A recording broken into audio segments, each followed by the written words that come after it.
Olá você, muito bom dia. Está no ar a primeira edição do Mister Mengão, o seu telejornal com as notícias do mais querido do Brasil. Felipe Luiz faz mistério em treino e vai definir hoje o seu time titular para enfrentar a LDU logo mais.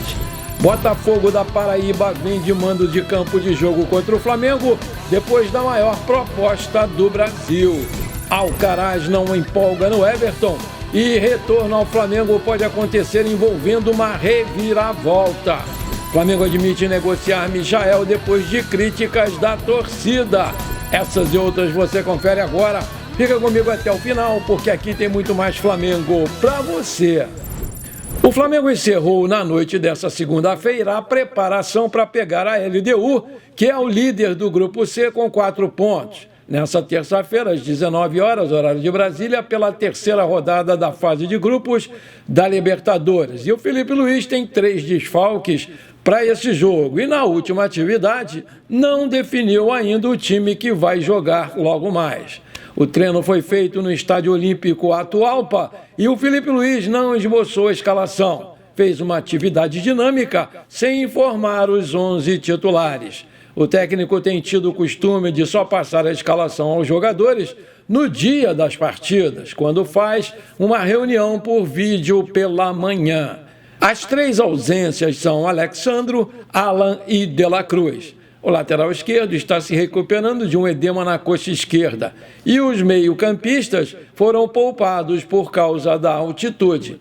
Na lateral esquerda, o substituto natural é o Ayrton Lucas, mas o Felipe Luiz já sinalizou que pode improvisar o Varela naquele setor. Na zaga, o Danilo pode voltar ao time ao lado do Léo Ortiz para dar um descanso ao Léo Pereira, um dos atletas com mais minutagens no Flamengo em 2025. O Arrascaeta é outro jogador que pode ser avaliado em função da sua minutagem. O uruguaio foi titular nos últimos 5 jogos. Sem De La Cruz e Alan, a tendência é que o Gerson seja recuado para jogar mais perto do Pulgar e com isso fica aberta a disputa no ataque. De volta ao seu país natal, o Gonzalo Plata é forte e candidato a ganhar uma das vagas. O equatoriano pode jogar tanto pelos lados quanto como centroavante. Considerando as atuações do Bruno Henrique e do Michael no jogo de sábado, as outras vagas estão em aberto. A provável escalação do Flamengo pode ser Rossi, Wesley, Léo Ortiz, Léo Pereira ou Danilo, Ayrton Lucas ou Varela, Pulgar, Gerson, Arrascaeta ou Luiz Araújo, Plata, Michael ou Cebolinha e Bruno Henrique. O nosso principal adversário, todo mundo sabe disso, é a altitude de 2.850 metros acima do nível do mar, onde o Flamengo tem um aproveitamento muito ruim, 31%. Essa partida em Quito será a 7ª da história do Flamengo contra times equatorianos. O retrospecto é desfavorável, São 4 derrotas, 1 empate e apenas 1 vitória contra a LDU por 3-2 em 2021 pela fase de grupos da Libertadores.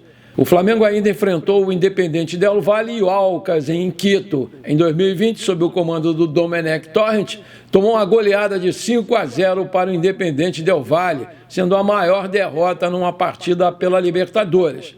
A última vez que jogou em Quito foi em 2023, quando também perdeu para o Alcas por 2-1, sob o comando do Vitor Pereira. O Flamengo abre a terceira rodada da fase de grupos da Libertadores com 3 pontos conquistados em 2 jogos, ocupando a terceira colocação do Grupo C. O rubro-negro estreou vencendo fora de casa o Deportivo Táchira da Venezuela, mas acabou derrotado aqui no Maracanã por 2-1 pelo Central Córdoba da Argentina. Lembrando que a bola vai rolar a partir das 19 horas, horário de Brasília, e vai ter a transmissão exclusiva do Grupo Disney Plus, canal pago. Apita o jogo aí o paraguaio Derlis Lopes, assistido por Milcíades Saldivar e Nádia Weiler, do Paraguai também. No VAR, Juan Lara, do Chile. Meus amigos e minhas amigas, chegou o dia dos nossos jogadores se superarem e fazerem um bom resultado lá em cima do morro, onde as coisas não são fáceis, mas não são impossíveis, porque já ganhamos lá e hoje é o dia da superação, porque estamos fora da zona de classificação. E se a LDU vencer o jogo, pula para 7 pontos e fica muito perto da classificação, restando apenas uma vaga. E o Central Córdoba joga amanhã contra o Lanterna Deportivo Táchira em casa e deve vencer e pular também para 7 pontos. Por isso é muito importante uma vitória hoje, né? Ou até mesmo um empate não seria um mau resultado. Tudo menos perder. Temos 3 desfalques, o Pedro ainda está meia bomba, mas eu acredito numa boa atuação do Flamengo.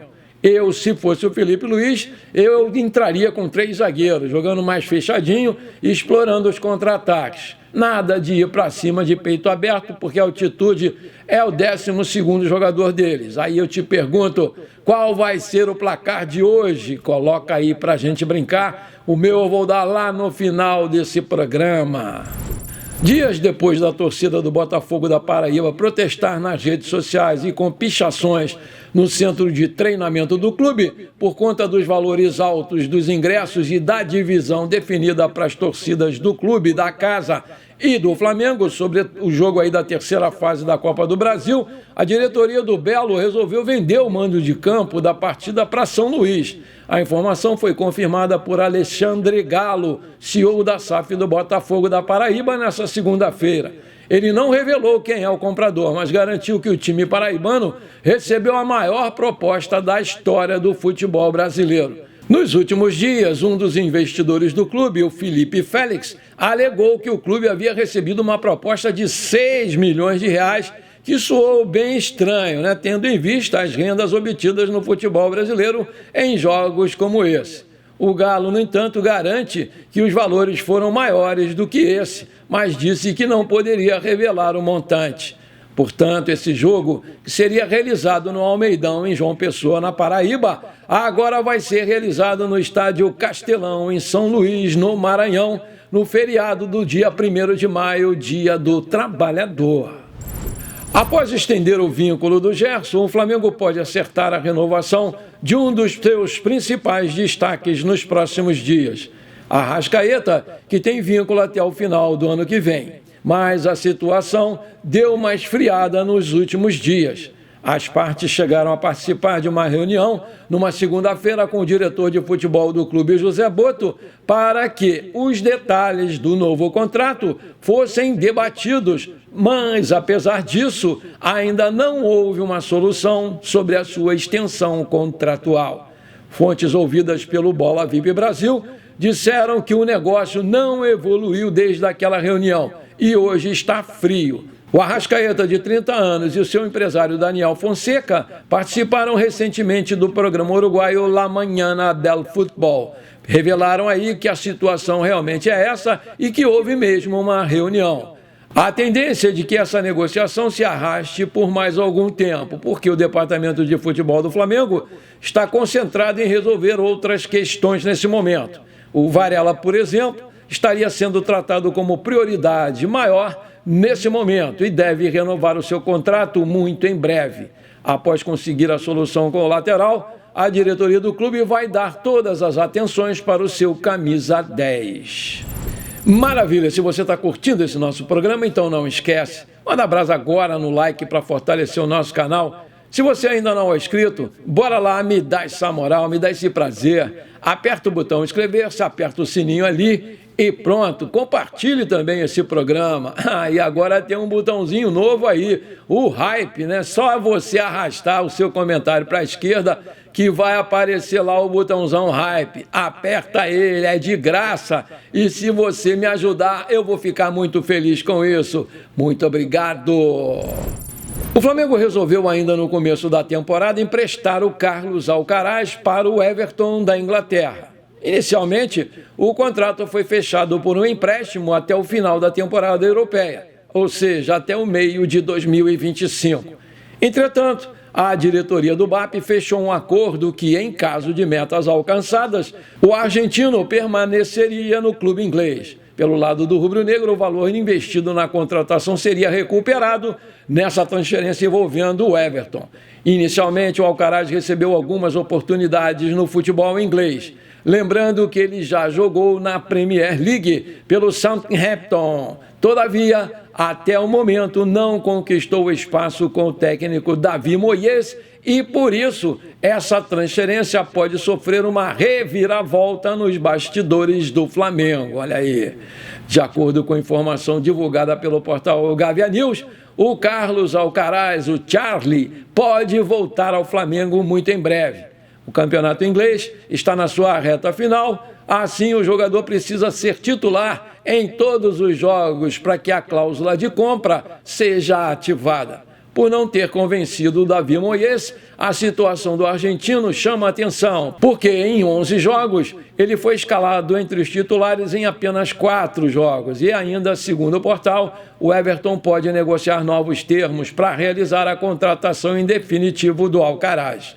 Todavia, não seria pelo mesmo valor fechado no empréstimo inicial. Por fim, a diretoria do Clube de Regatas do Mengão fica de olho na situação e, em caso de retorno ao elenco do Felipe Luiz, vai avaliar qual vai ser o seu próximo passo. No meio de 2024, o Flamengo realizou a contratação do Carlos Alcaraz por 110,6 milhões de reais e o meio-campista se tornou a contratação mais cara da história do clube. Inicialmente, o jogador mostrou dificuldades na adaptação. Com o começo da temporada de 2025, a expectativa era que o Alcaraz ganhasse mais oportunidades e também apresentasse um desempenho positivo. Mas isso não aconteceu. Ao todo foram 19 jogos, 3 gols e 2 assistências. Aí eu te pergunto, você acha que seria uma boa a volta do Alcaraz? Você está de acordo com isso? Coloca aí.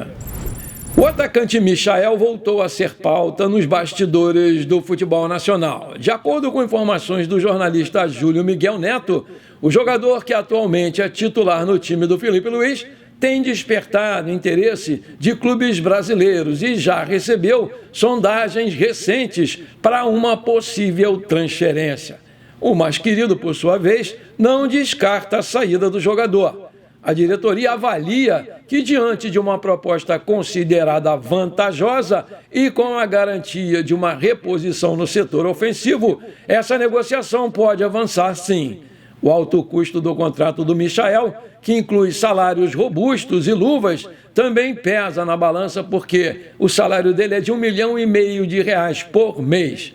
Apesar das movimentações dos bastidores, o rubro-negro adota cautela, porque a prioridade nesse momento é, sim, encontrar uma reposição viável antes de tomar qualquer decisão definitiva sobre a possível liberação do atacante. A diretoria do clube entende que abrir mão do Michael sem ter uma alternativa pronta pode enfraquecer o elenco numa fase decisiva da temporada de 2025. A busca por um novo ponta não é recente. Trata-se de um desejo antigo da diretoria que já monitora opções no mercado para reforçar aquele setor. A possível saída do Michael pode, inclusive, acelerar essas conversas e movimentações. Com a chegada do Felipe Luiz, o Michael voltou a ganhar protagonismo no time. O atacante foi titular nas últimas 3 partidas e tem sido uma das peças importantes no esquema do Felipe Luiz. A sua velocidade e a sua capacidade de desequilibrar no 1 contra 1 são características valorizadas pela comissão técnica. Embora não tenha mesmo o impacto inicial da sua primeira passagem pelo clube, o Michael tem demonstrado comprometimento e vem crescendo de produção sob a nova comissão técnica. E o Felipe Luiz tem elogiado bastante as suas atuações. Os clubes interessados não tiveram seus nomes divulgados até o momento, mas o mercado interno está atento à situação do Michael, com características cada vez mais escassas no futebol brasileiro. O jogador se torna uma peça atrativa para equipes que buscam um ponta com velocidade e poder de decisão. Aí eu te pergunto, você venderia o Michael agora? Coloca aí. Alô, meu amigo Luiz José Cabeça de Gato. Alô, sua tia Filismina, que hoje está fazendo aniversário. Parabéns, dona Filismina. Muita saúde, muitos anos de vida. Tudo de bom para você, minha amiga. Comemore bastante o seu dia. Parabéns, dona Filismina. Tamo juntos. Bom, por enquanto foi isso. Eu espero que você tenha gostado do nosso programa. Muito obrigado por você ter ficado comigo até aqui. Um grande abraço e bora ser feliz. Pra cima deles hoje, Mengão, 2-1, tá bom.